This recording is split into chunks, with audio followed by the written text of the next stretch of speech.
Nessa sexta-feira nós temos a continuação da segunda rodada da Eurocopa, com jogos do grupo D e do grupo E, e também temos a continuação nesse início aí de Copa América em jogos do grupo A. Não temos hoje jogos do Campeonato Brasileiro Série A e B, então nosso foco será nos jogos das seleções. Meu nome é Theo Borges, esse é mais um Bom Dia Mercado, nosso planejamento diário sobre apostas e trade aqui no YouTube. Se você não é inscrito, fica o convite para você se inscrever e eu espero conseguir te ajudar a fazer o melhor planejamento possível para essa sexta-feira, dia 21 de junho.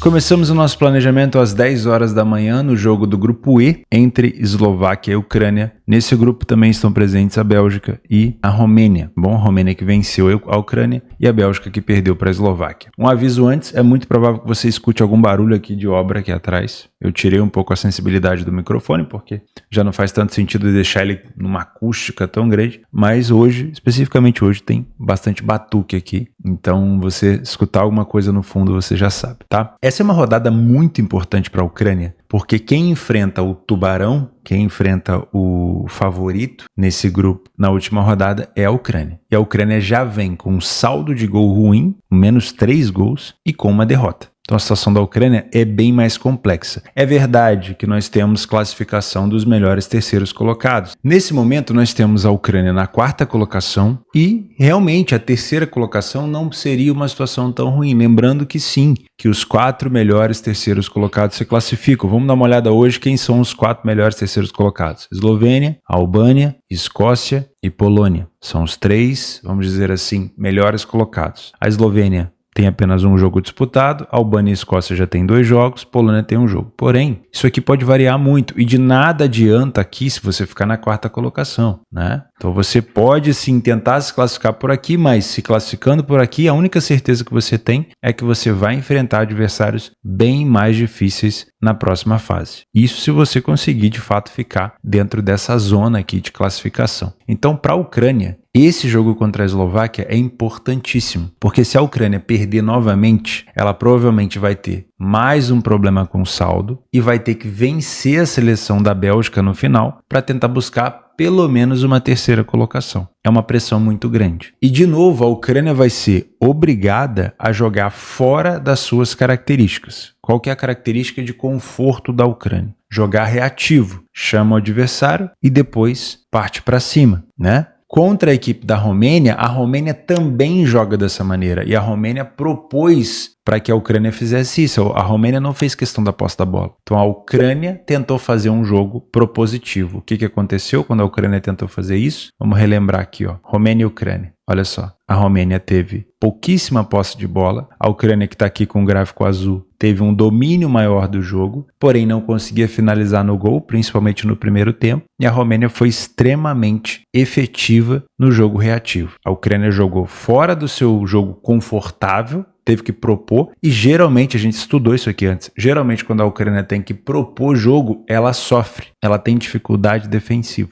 É uma equipe que não passa confiança defensiva. E nesse jogo contra a Eslováquia de novo não precisa tomar partida do jogo, porque ela já venceu a equipe da Bélgica. A Eslováquia venceu a equipe mais forte do grupo. Isso faz com que a Eslováquia olhe para frente e pense, meu próximo adversário é a Romênia. Então se eu empatar com a Ucrânia, eu vou a 4 pontos, eu vou me manter na liderança do grupo. Porque provavelmente Bélgica e Romênia, a tendência é a Bélgica não se complicar tanto, ou tentar buscar uma primeira vitória. Então a Eslováquia, já pensando em classificação, sabe que o empate não é ruim. Então deixa a Ucrânia lá propor jogo. É a Ucrânia que precisa? Então vai, propõe o jogo aí. Então a Eslováquia provavelmente vai fazer um jogo reativo e de novo a Ucrânia vai ser obrigada a propor jogo, que é uma característica que ela até tenta fazer, mas não faz bem, e quando faz, acaba cedendo espaço. Então, de novo, é um favorito para mim aqui que pode se complicar, tá bom? Muito cuidado, porque nesse jogo aqui da Ucrânia contra a seleção da Romênia, a gente foi muito pela posse de bola. E a posse de bola da Ucrânia no primeiro tempo, ela foi praticamente inefetiva. As finalizações da Romênia foram maiores do que a Ucrânia. As finalizações no gol da Ucrânia aconteceram, na maioria das vezes, depois de ter tomado o primeiro gol. E não era uma Ucrânia que passava confiança defensiva. Às vezes a gente tem mania de achar que superioridade é somente posse. Tem vários modelos diferentes. Por exemplo, a França não precisa da posse para poder criar perigo. É um estilo que não agrada muita gente, não me agrada tanto, mas é um estilo. A Ucrânia, quando joga reativo, é muito mais agressiva do que quando joga propositivo. Por quê? Porque a Ucrânia, quando encontra uma defesa fechada, bem postada, ela tem dificuldade de finalizar, ela tem dificuldade de penetrar na área. A Croácia também tem muita dificuldade assim. A Croácia joga muito melhor, também de uma maneira um pouquinho mais reativa, do que propriamente tendo que propor jogo. Não é sempre que a Croácia consegue buscar gol quando tem que propor. Quando propôs contra a Espanha teve problema, quando propôs no primeiro tempo contra a Albânia teve problema. Então tem seleções que não se adaptam tanto a determinados modelos. E a Ucrânia, na minha visão, não se adapta ao modelo de proposição. E contra a Eslováquia vai ter que propor jogo. E a Eslováquia deve jogar de uma maneira mais reativa. Então para você que vai trabalhar mercado de resultados, querendo abraçar uma Ucrânia, eu sei que existe o nosso famoso must win, né? A necessidade de vitória, existe muito. A Ucrânia nesse jogo ela tem que se virar para poder vencer. Não importa como ela vai chegar lá, ela tem que chegar lá. Mas toma muito cuidado, porque a Eslováquia vem muito confiante depois da vitória contra a Bélgica. A Eslováquia não jogou mal contra a Bélgica, pelo contrário, tá? Mas a Eslováquia não é tão boa defensivamente como eu achei a Romênia. A Romênia eu achei que se defendeu muito bem. Já a Eslováquia cedeu bastante oportunidade para a Bélgica. A Eslováquia sofreu 2 gols impedidos, né? Na verdade, um gol foi impedido, o outro bateu na mão ali do Openda. E a Eslováquia cedeu algumas oportunidades bem claras assim para a Bélgica. Então, talvez essa seja uma Eslováquia que, mesmo que escolha fazer um jogo defensivo, ceda oportunidade. Então, eu acredito nesse jogo. Inicialmente, eu não vou puxar tanto a corda para tantos gols. Eu acredito nesse jogo em 2 gols. Mas o cenário, o que pode fazer esse jogo abrir? Vamos ser sinceros aqui. O que pode fazer esse jogo abrir não é uma derrota da Eslováquia por 1-0, momentaneamente. Porque a Eslováquia ainda vai estar com 3 pontos e pega a seleção da Romênia no último jogo. Ainda tem a questão de se classificar nas melhores terceiros colocados. A Ucrânia, vencendo por 1-0, vai estar conseguindo 3 pontos, que é excelente. A Ucrânia não precisa ficar igual uma maluca querendo tirar saldo. 3 pontos está excelente. O que pode fazer esse jogo abrir é a Ucrânia atrás do placar. Porque com a Ucrânia atrás, a Ucrânia vai pensar, se eu não buscar a recuperação agora, nesse jogo, provavelmente eu vou ser eliminado. Porque o último jogo é contra a Bélgica. Eu já vou chegar desmotivado, já vou chegar com um saldo horroroso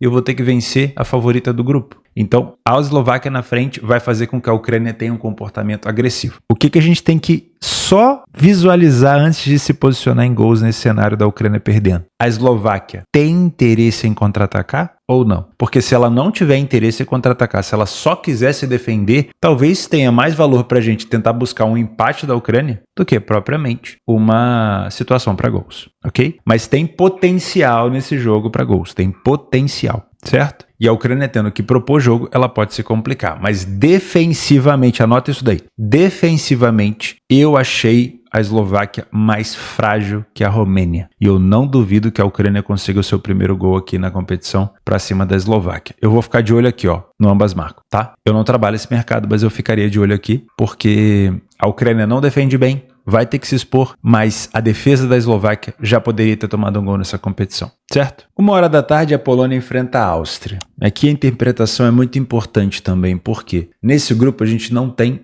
um tubarão, a gente tem 2, a França e a Holanda. A Áustria já perdeu para a França e a Polônia já perdeu para a Holanda. Então esse é o jogo decisivo. Se elas querem classificar, não precisa ser nem na segunda colocação, porque eu acho que nesse grupo vai ser difícil se classificar na segunda colocação. Nesse grupo, provavelmente a chance que eles têm é na terceira colocação, né? Porque são 2 grandes seleções, Holanda e França. Se eles quiserem se classificar entre os melhores terceiros colocados, ou quem sabe um milagre de se classificar ali na segunda colocação, eles precisam da vitória. E por si só essa interpretação já meio que faz com que esse jogo seja under. Por quê? Primeiro eles vão entrar para não perder. Geralmente quando você precisa ganhar muito um jogo, você já entra pensando em não perder. Porque se você perder, pensa bem, Polônia vai perder da Áustria por 1-0, supondo. A Polônia, o último jogo é contra quem? Contra a França. Ferrou, né? Um empate contra a França já provavelmente não vai servir, porque os melhores terceiros colocados já devem estar ali com 2 pontos, 3 pontos. né? Às vezes até com 4 pontos. A Áustria, se perder para a Polônia por 1-0, supondo, depois tem que enfrentar a Holanda no último jogo, lá em Berlim. Vou ser sincero, eu acho que enfrentar a Holanda hoje é um pouquinho mais fácil do que a França, apesar do estilo da França ser bem kamikaze, né? De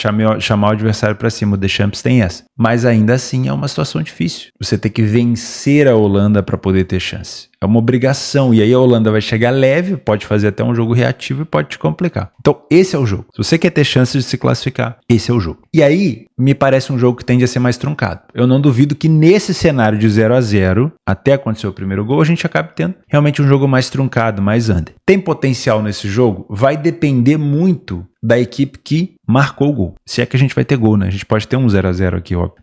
Mas aí as duas se abraçariam quase que na eliminação. É muito difícil você se classificar como o melhor terceiro colocado com apenas um ponto. Quer ver? Vamos fazer um exercício aqui. Vamos pegar a Euro de 2021 e vamos dar uma olhada. 2021 não, vou pegar a Euro completa aqui. Foi 2021. Deixa eu pegar quais foram, na fase de grupos, os melhores terceiros colocados daquela fase. Deixa eu ver se eu consigo ter ideia, né? De saber. A Suíça se classificou com 4 pontos. Você não tá vendo, né? Agora você tá. A Suíça se classificou com 4 pontos no grupo A. No grupo B, a Finlândia com 3 não se classificou. No grupo C, a Ucrânia com 3 se classificou. No grupo D, a República Tcheca com 4 se classificou. No grupo E, com 3 a Eslováquia passou. Não passou. E no grupo F, Portugal passou com 4. Ou seja, somente no grupo C, a Ucrânia passou com 3 pontos. O restante, Suíça, República Tcheca, Portugal, passaram com 4 pontos. Então, não é certeza nenhuma.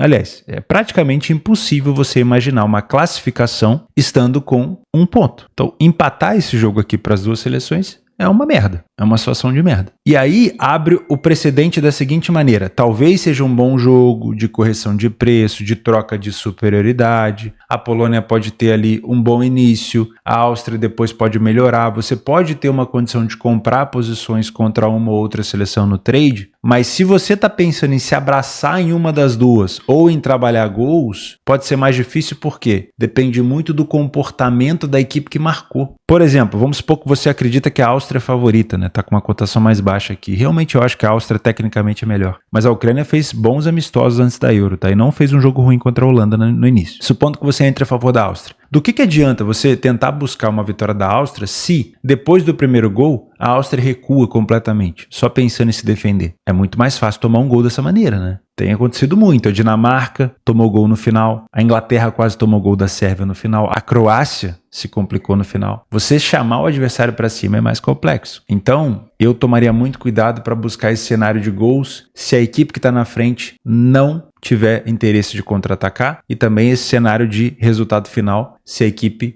tem mais preocupação em proteger vantagem do que propriamente consolidar uma vitória, tá? Então, para mim é um jogo difícil, um jogo pro ao vivo, para correção de preço, e até que se prove o contrário, um jogo under, porque é muito mais provável que as duas seleções tenham um comportamento defensivo se estiverem na frente do placar do que propriamente reativo. Tem potencial? O potencial seria o 2-0, que é o que eu gosto. Porque se a Áustria tá na frente do placar, mas tá por um gol só, aí você fica, caramba, será que eu me defendo? Será que eu contra-ataco? Se sai mais um gol da Áustria, aí você já tira um piano das costas e pensa, não, agora se a Polônia vier para cima, com tudo como deve vir, eu vou contra-atacar, porque eu tenho 2 gols de vantagem. Aí sim, com 2 gols de vantagem para a Polônia e para a Áustria, verificando que existe contra-ataque, eu entraria no mercado de gols. Fora disso, eu tô fora. Não duvido que a gente tenha até um possível empate aqui, né? Mas lembrando, o empate provavelmente vai fazer com que as duas seleções se abracem numa eliminação. Vamos finalizar a Euro falando sobre Holanda e França.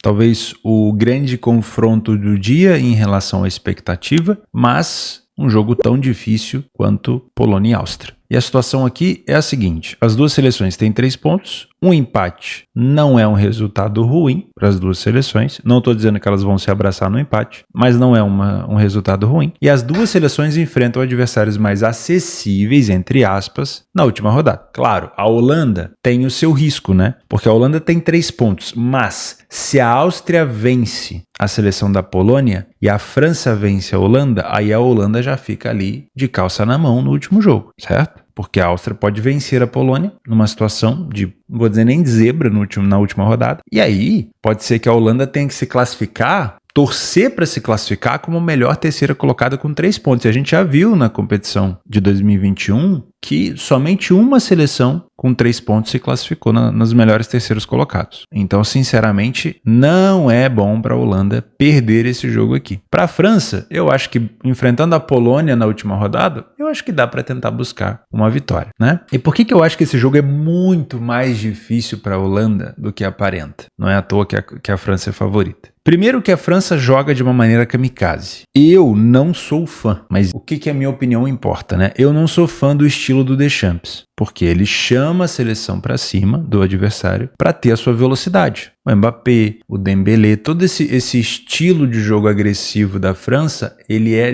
na maioria das vezes, transformado no estilo reativo. Né? Toda essa velocidade, essa explosão da seleção francesa. Aí você pode ter o Thuram, você pode ter o Mbappé, você tem o Dembélé, o Griezmann. Todos esses jogadores se adaptam muito bem nesse estilo reativo. Né? O Thuram fazia muito isso no Borussia Mönchengladbach, hoje faz muito bem isso na Inter de Milão. O Dembélé já fez muito isso no Dortmund, chegou a fazer no Barcelona. O Barcelona não é muito de contra-ataque, né? Mas o PSG, em determinadas situações à frente do placar, também faz. O Mbappé se adapta muito bem nos dois estilos, mas também gosta muito de jogar de maneira reativa. O Griezmann com o Simeone, o Cholo Simeone no Atlético, também consegue se adaptar muito bem a esse jogo reativo. Então a Holanda vai ter dificuldade contra a França nesse sentido. Por quê? Porque a Holanda, a gente não está acostumado a ver a Holanda recuada. Não tá. A Holanda gosta de jogar propondo. A Holanda gosta de jogar para cima. A Holanda gosta de fazer volume na área adversária para poder cabecear. Tem excelentes cabeceadores. O Ake, o Van Dijk. Gosta muito de empurrar a seleção adversária para trás. E aí, meus amigos, contra a França, a Holanda sabe que não pode fazer muito isso. Por quê? Linha alta contra a França é kamikaze. A França vai aproveitar esses contra-ataques. Se a gente pegar os últimos jogos entre essas seleções, nós tivemos aqui,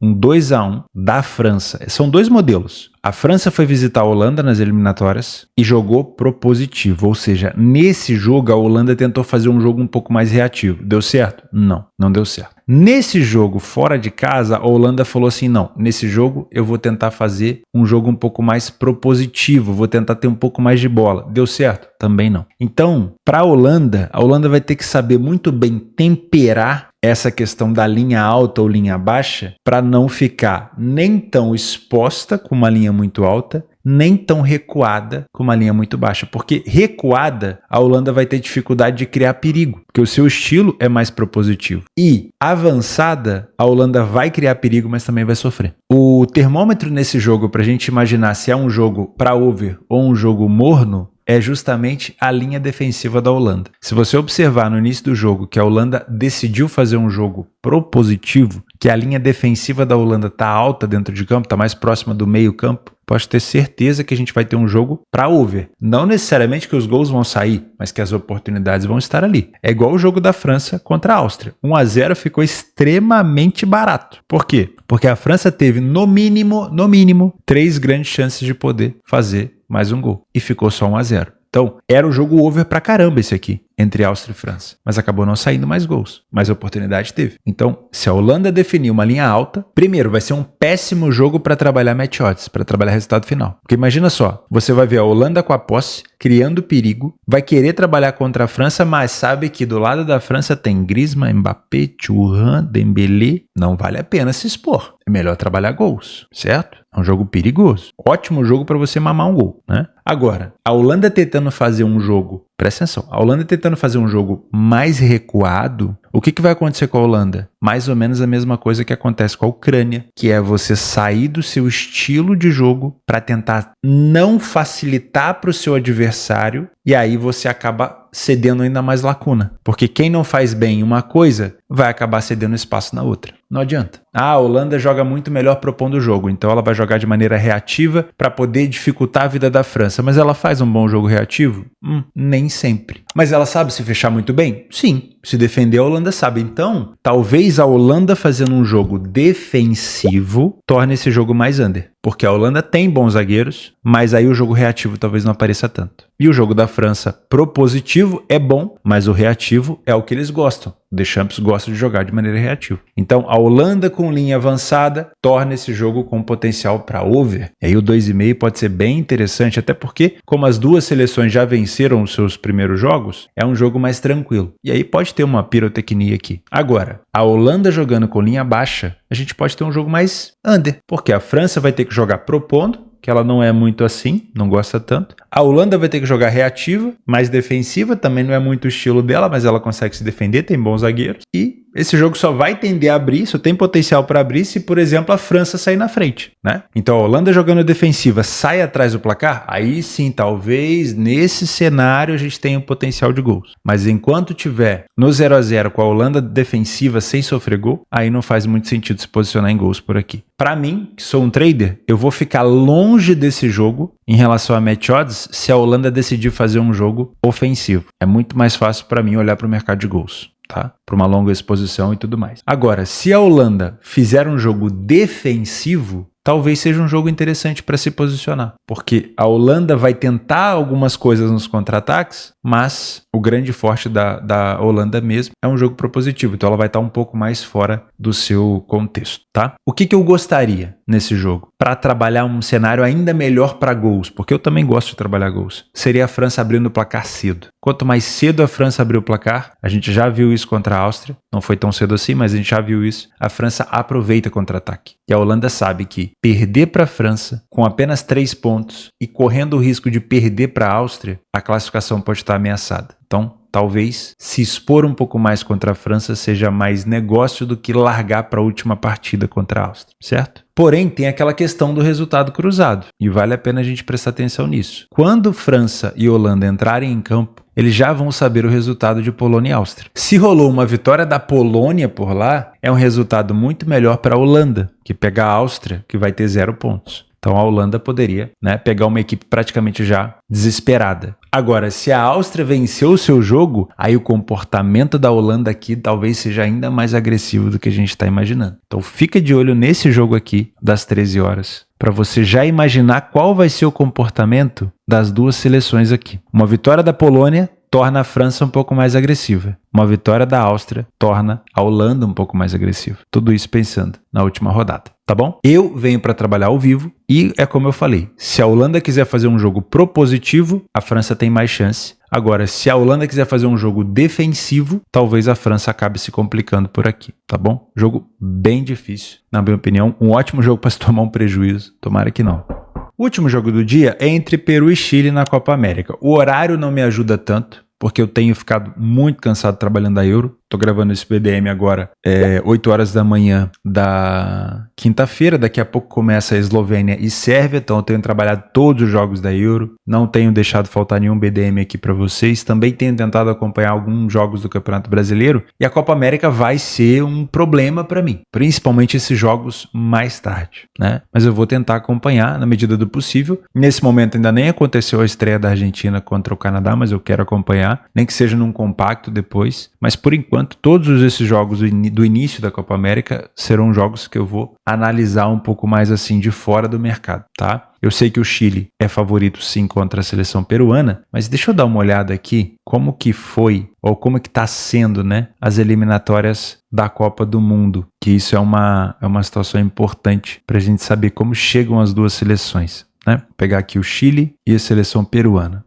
O Chile, nas eliminatórias da Copa do Mundo, está na 8ª colocação e o Peru na última colocação. A seleção peruana não venceu nenhum jogo. A seleção chilena, nos amistosos, venceu a Albânia, seleção do Silvinho, que joga muito bem defensivamente, deu trabalho para a Croácia, marcou 2 gols na França e venceu o Paraguai. Bons amistosos do Chile. Bons amistosos do Chile. A seleção do Peru, nas eliminatórias, é só derrota e empate. E nos amistosos venceu Nicarágua, República Dominicana, empatou com o Paraguai e venceu El Salvador. Com todo o respeito do mundo, o Chile fez amistosos contra seleções muito mais fortes. Então dá para tirar algo muito mais, vamos dizer assim, positivo da seleção chilena, tá bom? Sinceramente, me parece sim que o Chile é mais favorito por aqui. Talvez tentar buscar algo ao vivo numa correção correção de preço contra o Peru, mas é Copa América. Não duvido aqui que a seleção peruana também pense numa situação de empate, porque o grupo contém Argentina e Canadá. E o Canadá deve ser o fiel da balança por aqui, porque a Argentina deve papar todo mundo, né? Então, provavelmente, um empate para a seleção peruana não é ruim, desde que ela vença a seleção canadense, né? Ou também vale a mesma coisa para o Chile. Então, para mim, é um jogo mais pro ao vivo, mas eu vejo sim um favoritismo para o Chile, porque a seleção peruana não foi testada nos amistosos. Empatou com o Paraguai e venceu seleções bem mais acessíveis. Já o Chile marcou 2 na França, venceu a Albânia, que está na Euro, que a Croácia não conseguiu vencer. Eu, sinceramente, me parece sim que o Chile é um pouco mais favorito por aqui. Nas opções de jogos extras, só tem um jogo aqui que me chama tanto atenção, mas infelizmente ele vai acontecer no mesmo horário de Polônia e Áustria, que é o jogo do Al Ahly no Egito, né? Tô sempre comentando com vocês que o Al Ahly agora tá, vamos dizer assim, jogando as rodadas que ele deixou de jogar para ser campeão da Liga dos Campeões da África. E nesse momento, ó, se ele vence esse jogo contra o Daklea, acho que é Daklea, não deve ser... Enfim, tô tentando pronunciar um nome difícil. Ele vai a 18 jogos com 42 pontos. E aí ele praticamente empata com o segundo colocado, tendo 7 rodadas a menos. É muito provável que o Al Ahly consiga, nessa diferença de rodadas, ele tem 6 rodadas a menos aqui do que o Pirâmides, ele consiga chegar na liderança ou muito próximo disso. Então, vale a pena acompanhar essa aventura do Al Ahly aí, jogando esses jogos atrasados em busca da aproximação com a liderança. Lembrando que o Al Ahly ganha esse campeonato quase todos os anos. Acho que a única partida extra que eu vou colocar aqui para vocês tem a FA Cup da China, mas ainda é uma rodada bem inicial. Tem Bielorrússia, eu acho que essa carta na manga da Bielorrússia deveria ficar mais para quando a gente estiver sem competição nenhuma, e eu acho que é isso para o dia de hoje. Novamente quero lembrar você que não existe cesta de 10 pontos, eu gosto muito de falar isso, para que você não se embanane aí na gestão de banca, não queira numa rodada só, num jogo só, mudar a sua situação financeira, a situação financeira da sua família, da sua vida. Vai devagar. É muito mais provável que você perca dinheiro aqui do que você ganhe. É muito mais provável que você se endivide do que você prospere. Então, já é tão difícil, não cai na conversa, não fica se abraçando em situações fáceis, em favoritos, igual, por exemplo, a situação do Al Ahly. É muito favorito o Al Ahly? Eu acho, mas não fica se abraçando nessas cotações de 1,17 deixando correr até o final. Assiste o jogo ao vivo se você puder, tenta buscar cotações mais saudáveis que vão fazer bem para sua banca. Não pensa no curto prazo, tá? E vai devagar. Uma cesta de 2 pontos, uma de 3, você vai tomar uma de 2, depois você vai tentar fazer uma de 2, e assim você vai indo, devagar, com discernimento, tá bom? Grande abraço, a gente se vê amanhã, até a próxima.